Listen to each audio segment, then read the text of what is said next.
Yeah, dude, Q5, the secret fifth quarter that only the insiders really know about, right? Really, it's the most underrated shopping week of the entire year. And Yeah. essentially, why it matters is people just got cash, gifts, gift cards, right? Like return credits, all those types of things. They've got stuff to spend, right? And they've been buying for other people all month long. Now, they're going to be selfish. This is the time that they're going to shop for themselves. And while your competition is asleep at the wheel, right? Like inboxes are quieter, ad costs drop, consumers are actively looking to spend. It's literally quite the perfect storm, isn't it? Yo, Chase, what's up, man? Hey, dude, how are you? I'm good, dude. I was just changing my links over on eClickTrack. Yeah, what do you got going on there? Well, depending on when you're listening to this pod or watching this pod, today's the big famous day that we'll look back and say when Amazon was discovered to rule the world, right? With the AWS issues. Well, one of my issues that I've had was that my links were live, but the site that I was trying to take it to was going up and down. So I redirected it by going to my backend and changing the link and shooting it off to a different URL that works that is off of AWS, basically. I never realized outside like the whole oops, sent the wrong link in the email, how big of an issue this actually was. And to basically clarify what Jimmy means is in the eClick track tool that we built, one of the many cool features is that you can go into the back end where you actually created the link on our platform and really quickly redirect it and change it somewhere else. You don't need to repost, you don't need to edit anything on the front end. You just go into our tool and say, okay, instead of going to jimmykim.com, go to wherever, right? And it's very easy and seamless to do, and the user on the front end has no clue. Yeah, and that's just one of many things that you can do with it. So that's the end of our shilling here. With that, you ready to shoot a pod? Yeah, let's run it. All right, we're talking Q5 in three, two, one. From the open to the click, they're the masters of the flow. Just watch your list grow and your leads turn to go. Did we retain you so far, or do we have to extend it? If you want results, you know you gotta send it. Yeah, you know you gotta send it. Yeah, you know you gotta send it. Yeah, you know you gotta send it. What is up, everyone? Welcome back to Send It, where we discuss anything and everything retention marketing, specifically in email and SMS marketing in e-commerce. My name is Jimmy Kim, and I'm here with my co-host, Chase Dimond.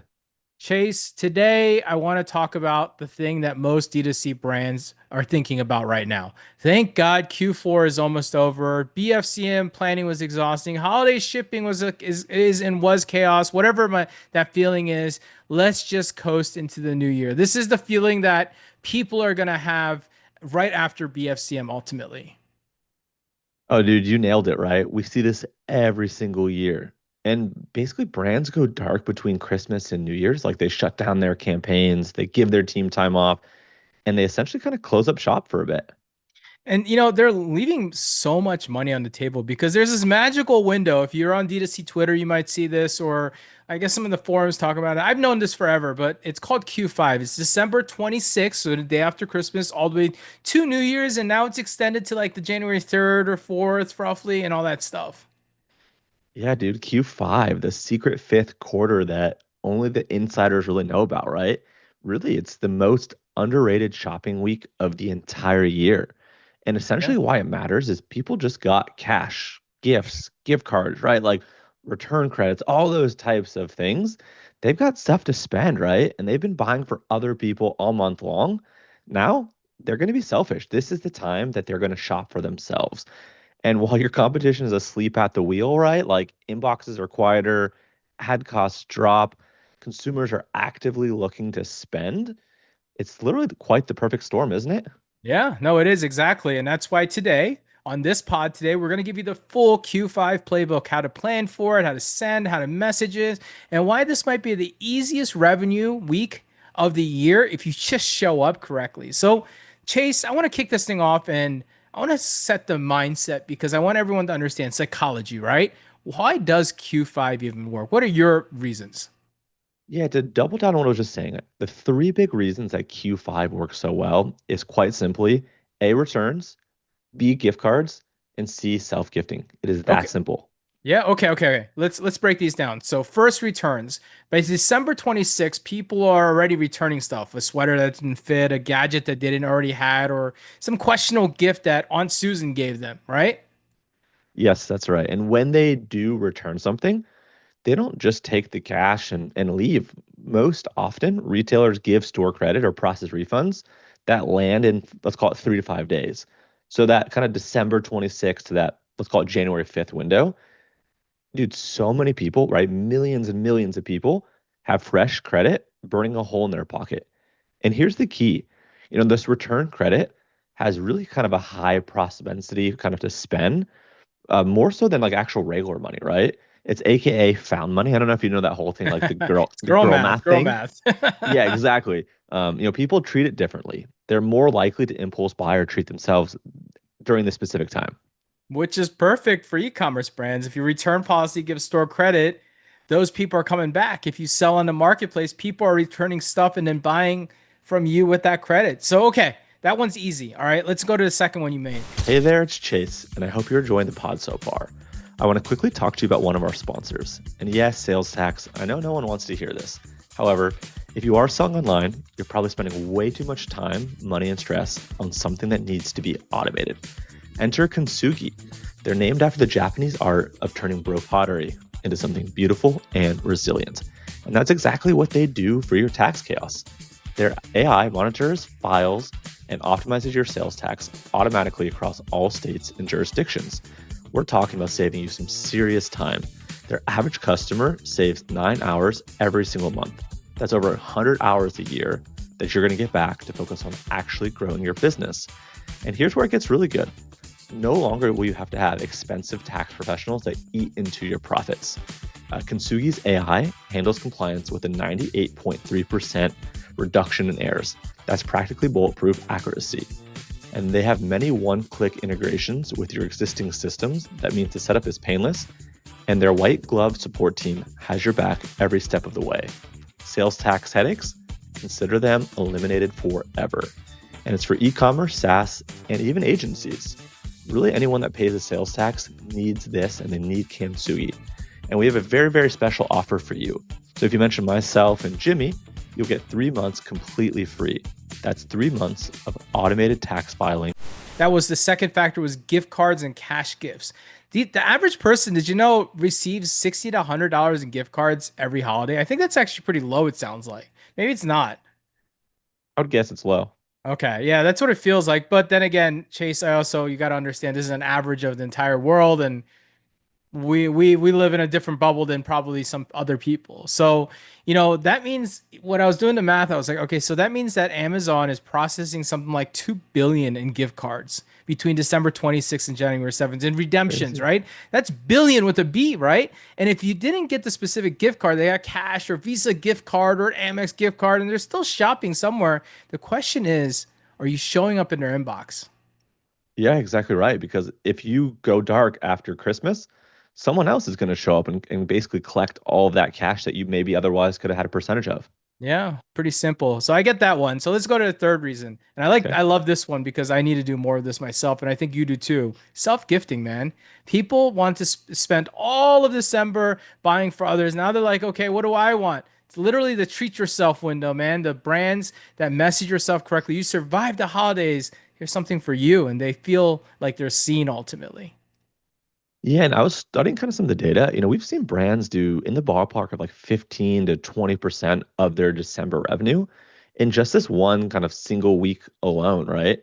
And that's the same as adding an extra BFCM week, essentially. And essentially, right, the customer acquisition cost is lower because people are already warm. They're either past customers or they've been on your list all of December.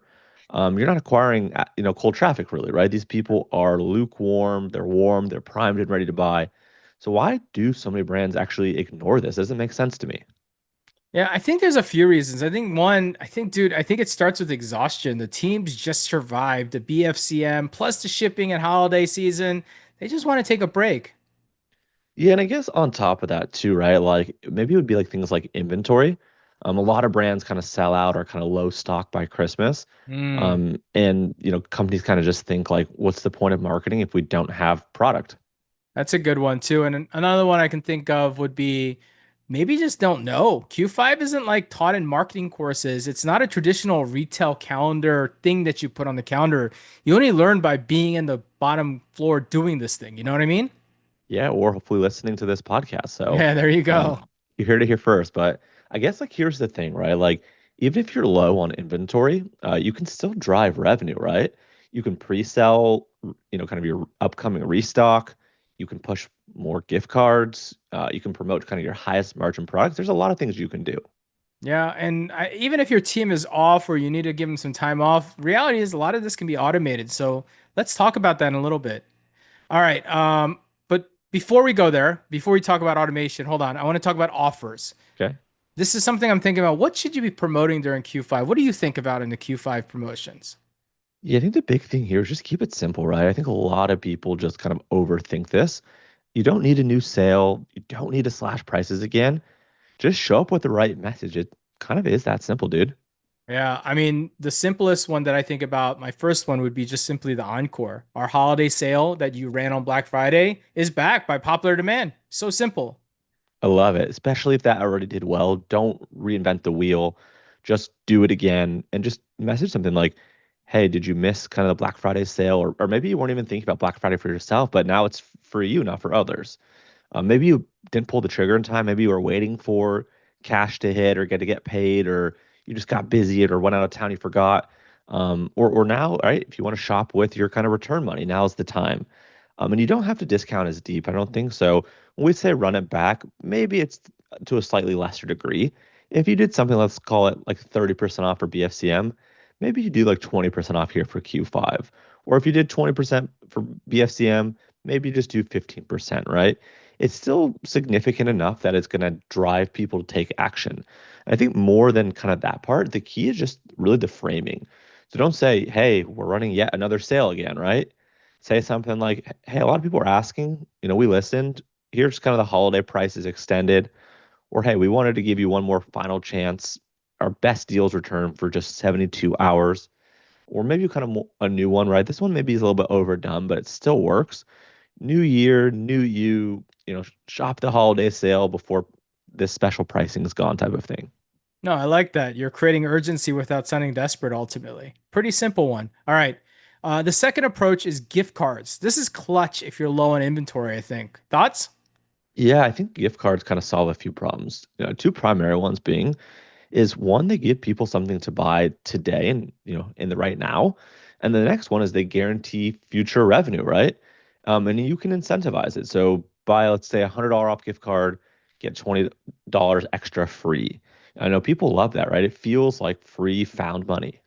Yeah, plus if you're promoting gift cards to your existing list, they might as well buy for themselves. Like, I'll buy a $50 gift card and use it because eventually this new collection will drop or whatever. And a gift card typically spends more than card value, right? If someone redeems $50 card, they're actually going to spend like 70, 80, $90, right? So, Yeah, I think the other thing too that we've seen is like if someone buys $100 gift card, they might only be able to spend $90 of it, right? So you mm, basically had $10 in extra margin. Like people either overspend on the gift card or they don't actually ever use it. In either which case, you as the merchant actually end up winning, right? yeah, no, I love that. All right, let's go to our third approach. And I like this one a lot because it's leaning into that like treat yourself, new year, new you psychology. What are your thoughts around this approach? Yeah, I think this approach is effective, especially for things like wellness, kind of fitness, beauty, home, even things like apparel, right? People are kind of in that like goal setting mode and mindset. So you could leverage subject lines and kind of emails around like, hey, you earned this, kind of like treat yourself something new right now type of a thing. Another one, I guess, would be like start the year fresh, shop our best sellers. And then the last one I can kind of think of would be like whole like New Year reset starts now. And with a lot of these, again, sure, if you want to do a discount, go for it, but you don't actually even need to do a discount here. You just really want to focus and showcase your best sellers or kind of any new arrivals. The timing is quote unquote kind of in lieu of the offer. Right, right. Because when people are motivated, they're thinking new year, new wardrobe, or this year Yeah. I'm going to take care of my skin. Or if you're in front of them with the right product, they'll ultimately buy. I think that's a really easy thing to understand, and just put yourself into position there, I think. Hey, it's Jimmy. Quick 15 seconds of your time because I have something fun to share. Did you know between the two of us, Chase and I, we have over 20 years of experience in email marketing? Recently, we put our minds together to create a certification program that takes all of our knowledge and share it to the world. It's called Ecom Email Certified. It's an end-to-end course certification program that's designed to take anyone, regardless if you're a newbie or an experienced marketer, founder, executive, agency marketer, or any marketing professional, to teach them everything we know about email marketing SMS. From deliverability to AI to copywriting to design to strategy, we cover it all. It's loaded with 175 modules and 25 hours of education combined with quizzes, community, all designed to educate, test, certify you to become a full-fledged email marketer for e-commerce. And so, since you're listening to this pod, we want to reward you with loyalty by giving you a coupon for $200 off this certification. Just jump over to ecomemailcertified.com, check the show notes, and now back to your pod. The fourth approach, this one's easy, and this one I don't need to go super deep into, but flash sales, man. Short, super urgent. 24-hour news sale, last chance before 2026. These work because Q5 is short. So the urgency is natural in there. And because the inboxes are quieter, your flash sales actually stand out. During BFCM, I think a 24-hour sale gets buried, but in Q5, I think it makes a big deal. It pops, right? So I would say just to add to that, just make sure that you're sending SMS too. I think flash sales are so good for SMS where you're kind of getting it with an email in the morning and an SMS in the afternoon and then an email at night. So it's almost like a double tap. All right. With that, Chase, let's talk about what not to do. I think what you should not do. Run the same exact BFCM sale with no changes, right? That's crazy. If you copy and paste your Black Friday emails, people will be like, "Didn't we just do this?" I think that's really important to understand. Just because we're saying run the same sale doesn't mean run the exact same sales. Thoughts? Yeah, change the framing, change the messaging, maybe adjust the offer slightly. Just make it feel fresh. It doesn't have to be entirely new. Yeah, and we'll add, don't over discount. If you train people that you do 40% off every week, you're kind of devaluing your brand as a 40% off brand. And Q5 is a chance to drive revenue without racing to the bottom. Again, people are just spending. So let's talk about how to message that in Q5. Because the offer matters, but the framing is what makes people open and click. What would you do here? Yeah, totally agree. I'd say, yeah, as you mentioned, Q5 messaging is different from BFCM. In November, kind of December, people are stressed, they're rushed, they're buying for others. But this kind of last week of December, kind of entering into January, they're a little bit more relaxed, they're more reflective. And as we've continued to mention, they're buying for themselves, which is a kind of a nice treat for once. And with this, right, like I think you keep the tone and, kind of relaxed and focused and reward focused and kind of personal too. So the messaging and the tone should reflect basically people's vibe and their mood. So your kind of tone shifts from like the craziness of BFCM from urgent, buy now to let's go. Hey, you made it. Here's something for you. Q5 really should feel more like a reward, not like the hustle. So kind of meet people with where they are with subject lines like you survived the holidays, treat yourself. Spend that gift card on something you actually want. And because you deserve it, here's the New Year's sale that you want. And see the difference, right? Like this one is more like permission based. You're kind of giving them permission to spend on themselves, where the other stuff is, we kind of get it. Yeah, so let's make up some angles that would work for here. All right. So the one I can think of right now is if you have like a return policy that gives store credit, remind those people, did you return something? Your store credit is waiting. Use it before it expires. Or if you're low on inventory, it's like return something. We've restocked your favorite items, right? Like there's so many ways this works because people forget about their store credit. And you're doing a favor by reminding them because you want them to buy something with that. And all right. The second one, and I think you like this one a lot, so I'm going to toss it to you, but gift cards, man. Another angle is gift cards for Christmas. Remind them to use those gift cards. Yeah, dude, it's so simple. It's like, hey, got a gift card, don't let it collect dust. Shop our New Year's collection today. And if you sell your own gift cards, email people who purchased them in December. Your gift card's ready. Here's a reminder, start shopping, take advantage of it. Yeah, no, that's a really good one too. All right, I got another one. New year, fresh start. You mentioned this already. This that Okay. aspiration angle, right? People think about goals and resolutions and self improvement, but if you're a fitness brand, start the year strong. Shop our best selling workout gear. If you're skincare, new year, new skincare. If you're home goods, refresh your space. Like it's not hard to leverage New Year's because it's a really strong milestone of a copy that you can kind of get people to go into. 100% agree with you. I think the key here is just connecting your product to the new year mindset without being kind of cheesy, right?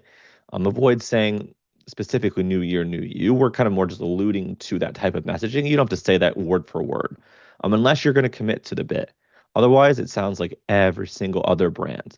So the next one, right, would be the fourth one, which would be focusing on kind of the year-end gratitude. Do you have any thoughts? Yeah, no, I think that's a good one. Thanks for an amazing 2025. Here's a gift from us to you, 20% off this week. I love that angle. I think that the gratitude always works. Yeah, I think gratitude, if it's sincere, comes across as genuine because it is, right?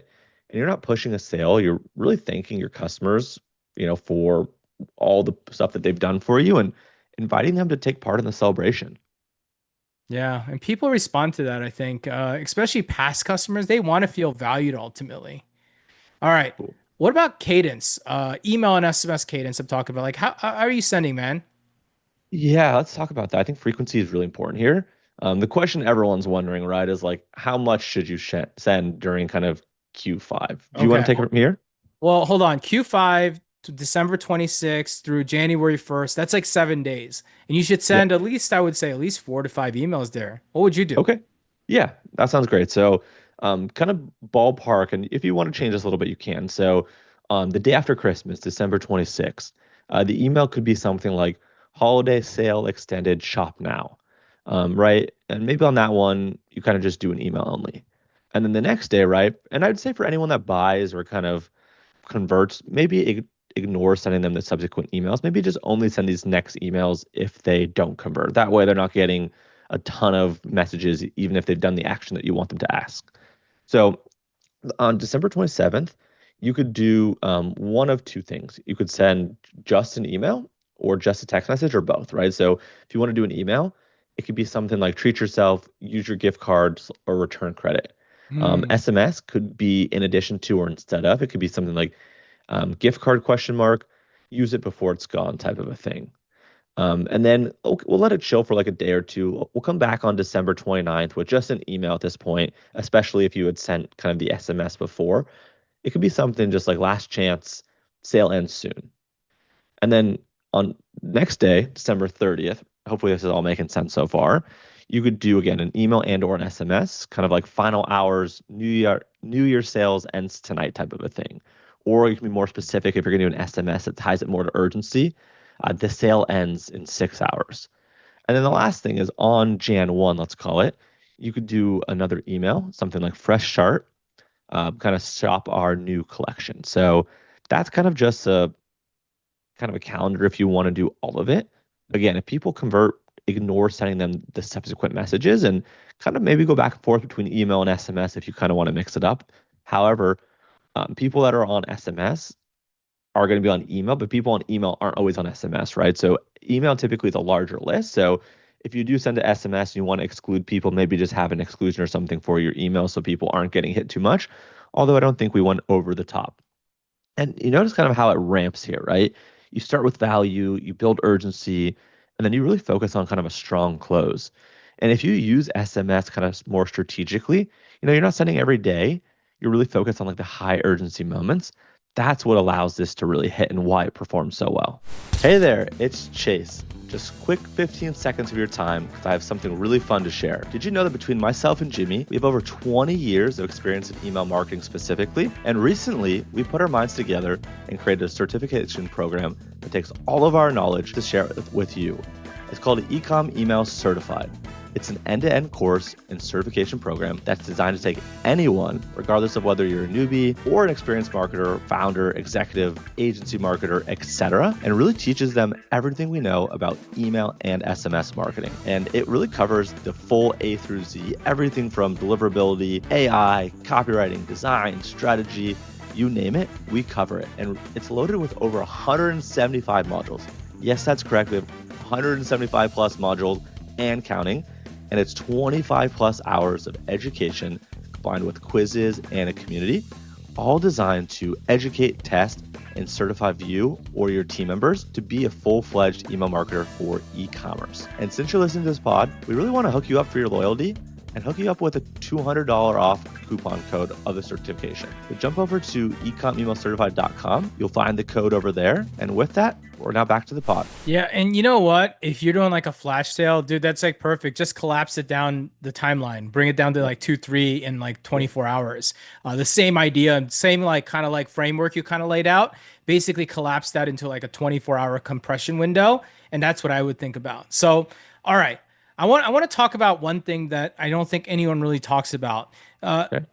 This is what happens. This sounds great, but my team is off. Like I can already hear the reason, right? People need to take off for the holidays. I already burned them out during BFCM. How do I execute Q5 without working that whole week? And I think the answer is simple. It's automations, right? You can schedule 90% of this stuff ahead of time. So look, first, schedule all your campaigns in advance. Most CSPs will let you queue that email and send on a specific time, date or time. What kind of advice can you give people when you're thinking about this?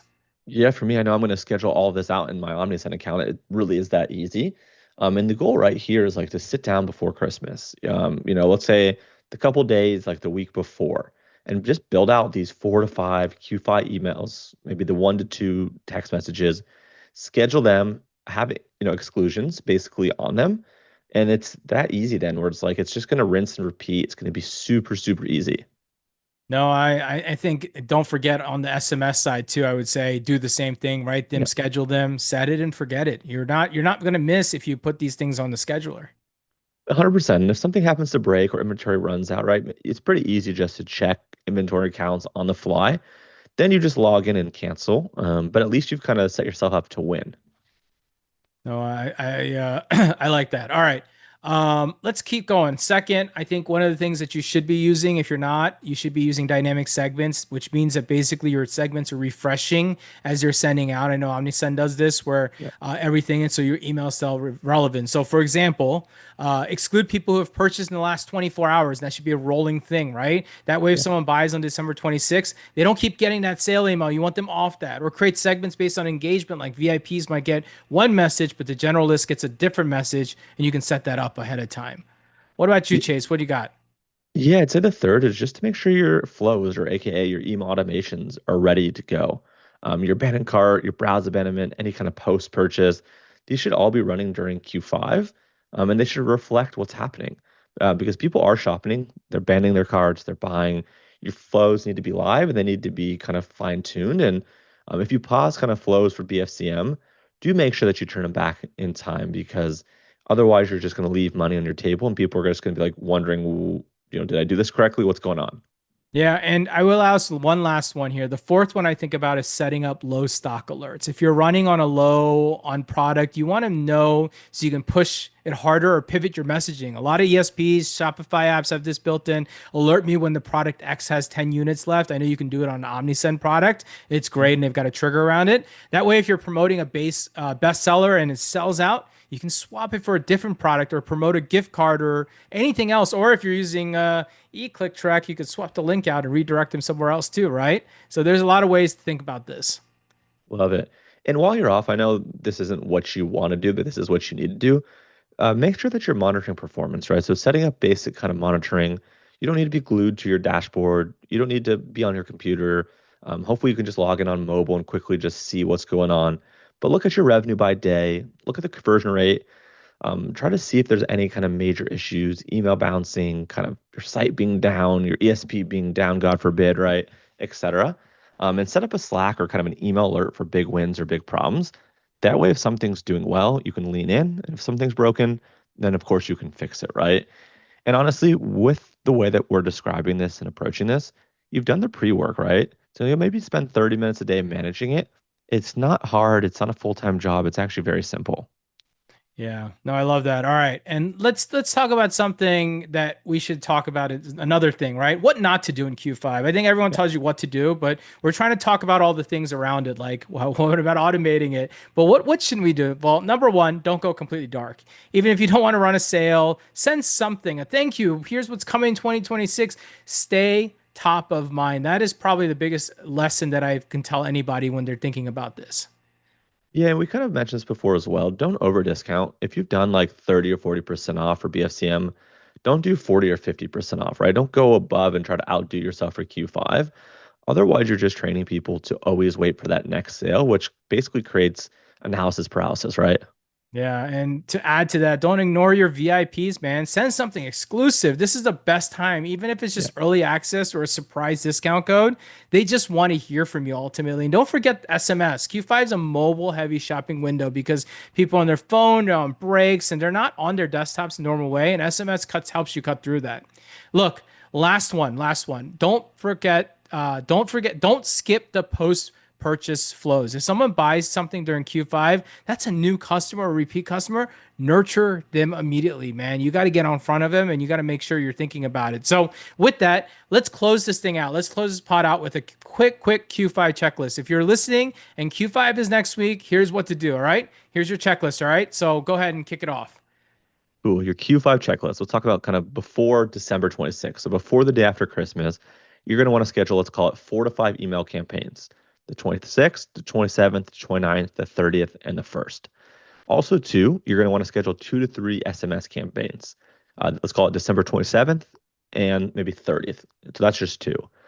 Turn on your abandoned cart and browse abandonment flows. Make sure that they're relevant to what's happening in that given week. Setting up dynamic segments is super important, excluding recent buyers, targeting VIPs, etc. And prepare your offer, right? Your encore sale, your gift card push, and make sure that you have fresh and kind of new messaging for the time.